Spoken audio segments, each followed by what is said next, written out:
નમસ્કાર.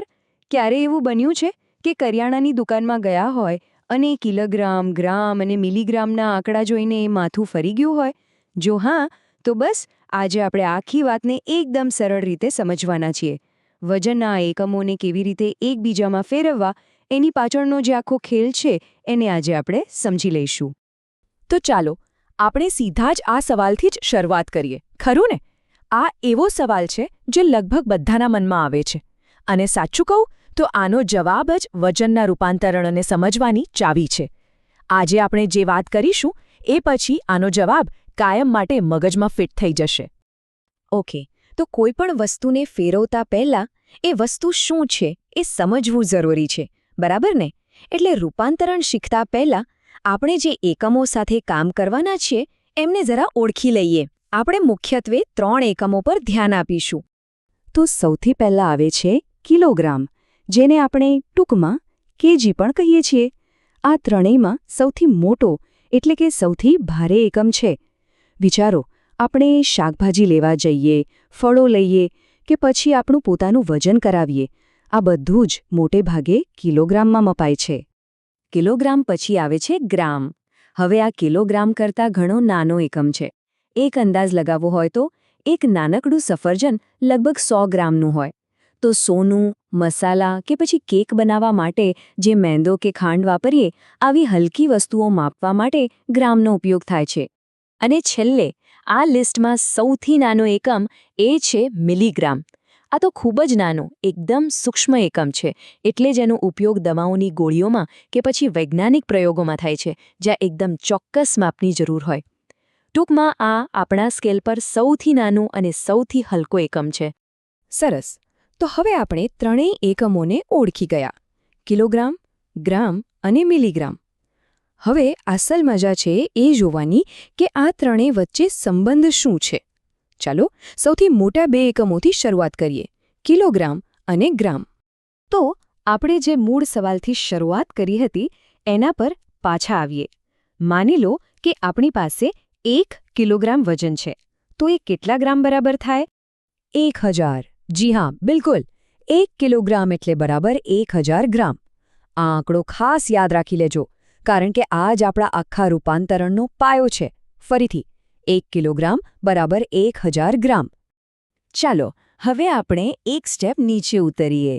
હવે જોઈએ કે ગ્રામ અને મિલીગ્રામ વચ્ચે શું સંબંધ છે. અહીં પણ શું એ જ તર્ક લાગુ પડશે? કંઈક પેટર્ન દેખાય છે? તો વિચારો, જો 1 ગ્રામ વજન હોય તો એ કેટલા મિલીગ્રામ બરાબર થશે? જરા અનુમાન લગાવી જુઓ. અને જવાબ છે ફરીથી એ જ જાદુઈ આંકડો, 1000. 1 ગ્રામ એટલે પૂરા 1000 મિલીગ્રામ. જોયું? આ જ પેટર્નના કારણે મેટ્રિક સિસ્ટમ આટલી સરળ અને પાવરફુલ છે. બધું જ 10ના ગુણાંકમાં ચાલે છે. તો આના પરથી આપણને એકદમ સરળ અને હંમેશા યાદ રહી જાય એવો એક નિયમ મળે છે. જો આ નિયમ સમજાઈ ગયો તો પછી કોઈ પણ રૂપાંતરણ રમત જેવું લાગશે. ચાલો આપણે એને નામ આપીએ 1000નો નિયમ. તો આ નિયમનો પહેલો ભાગ યાદ રાખજો. જ્યારે પણ આપણે મોટા એકમમાંથી નાના એકમ તરફ જઈએ, જેમ કે કિલોગ્રામમાંથી ગ્રામમાં કે પછી ગ્રામમાંથી મિલીગ્રામમાં, તો હંમેશા 1000 વડે ગુણાકાર કરવાનો. બસ આટલું જ.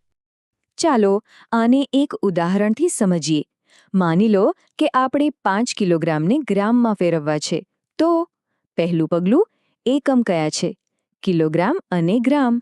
બીજું પગલું, કઈ દિશામાં જઈએ છીએ? મોટાથી નાના. અને ત્રીજું પગલું, તો શું કરીશું?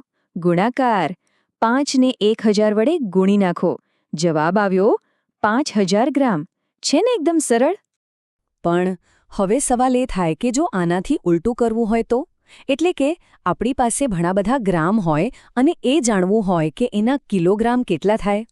તો અહીં આવે છે આપણા 1000ના નિયમનો બીજો ભાગ.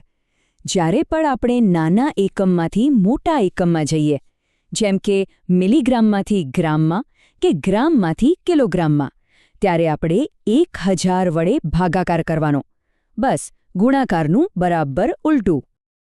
તો હવે આખી વાત સ્પષ્ટ થઈ ગઈ. બંને નિયમો સામસામે છે. જો મોટા એકમથી નાના એકમમાં જવું હોય તો 1000 વડે ગુણાકાર, અને જો નાના એકમથી મોટા એકમમાં આવવું હોય તો 1000 વડે ભાગાકાર. બસ આ બે જ સિદ્ધાંતો છે જે વજનના રૂપાંતરણને એકદમ સહેલું બનાવી દે છે. તો ચાલો આખી વાતનો સારાંશ જોઈ લઈએ. કિલોગ્રામમાંથી ગ્રામમાં જવું હોય તો 1000 વડે ગુણાકાર, ગ્રામમાંથી મિલીગ્રામમાં જવું હોય તો ફરીથી 1000 વડે ગુણાકાર.